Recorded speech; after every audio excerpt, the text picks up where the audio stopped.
আজ 22শে July national national flag day, মানে ভারতের জাতীয় পতাকা দিবস। আজ থেকে ঠিক 74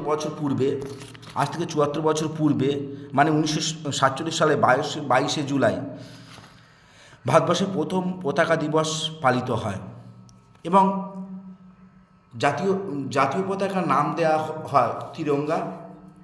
গেরুয়া, সাদা ও সবুজ রঙের, মাঝখানে 24টি দণ্ডযুক্ত অশোক স্তম্ভ সম্মিলিত তিরঙ্গা।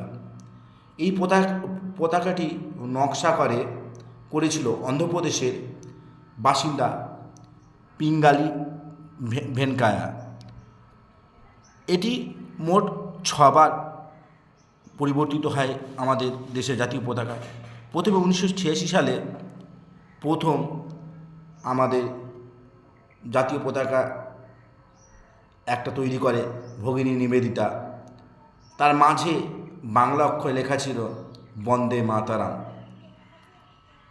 তা আমরা বলছি যে ভারতবর্ষের ইতিহাসে বাঙালিদের অবদান প্রচুর ছিল, কিন্তু এখনকার বর্তমানে বাঙালিদের অবদান আস্তে আস্তে কমে যাচ্ছে।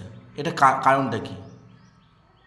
তাই বলছি, এই আমাদের জাতীয় পতাকা দিবসে আমাদের বাঙালিদের শৌর্য, মান সম্মান, প্রতিপত্তি সারা বিশ্বে একসময় আমাদের বাঙালিদের সারা বিশ্ব চিনত এক নামে, সেখানে বাঙালিরা এখন খর্ব হচ্ছে। তাই বলছি, এই জাতীয় পতাকা দিবসে সবাই আবার আমরা সেই এক রবীন্দ্রনাথ টেগর, কাজী নজরুল ইসলাম, বঙ্কিম চট্টোপাধ্যায়, জগদীশচন্দ্র বসু এমন বীর